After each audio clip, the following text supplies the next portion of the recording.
బానిస కావద్దనే ఉద్దేశం గవర్నమెంట్ తీసుకుంది కాబట్టి చిన్నపిల్లలు మీ స్థాయి నుండి ఇది ఒక ఇప్పటి నుండే అవగాహన కల్పించినట్లయితే రేపు మీరందరూ పెద్దగా అవుతారు కదా, ఇంటర్మీడియట్, డిగ్రీ, బీటెక్ చేస్తారు కదా, అప్పుడు మీకు వీటికి లోన్ అయ్యే పరిస్థితులు మీకు అప్పుడు ఎదురవుతాయి.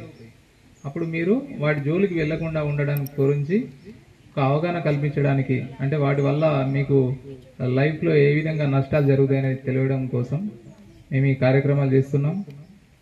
డ్రగ్స్ అంటే ఇప్పుడు మీకు తెలిసిన ఏంటి, మద్యపానం నుండి స్టార్ట్ చేస్తే మద్యపానం, సిగరెట్ స్మోకింగ్, తర్వాత గంజాయి స్మోకింగ్, బ్రౌన్ షుగర్ ఉంది, కోకైన్ ఉంది, ఇవన్నీ కూడా మత్తు పదార్థాలు మీకు ఈజీగా అవైలబుల్ అయ్యేటి. ఇక్కడ మీరు అంటే మీ కుటుంబం సభ్యుల్లో కానీ మీకు కనపడేటి ఏంటి, స్మోకింగ్ అనిపిస్తుంటది, తర్వాత డ్రింకింగ్, ఆల్కహాల్ డ్రింకింగ్ అనిపిస్తుంటది.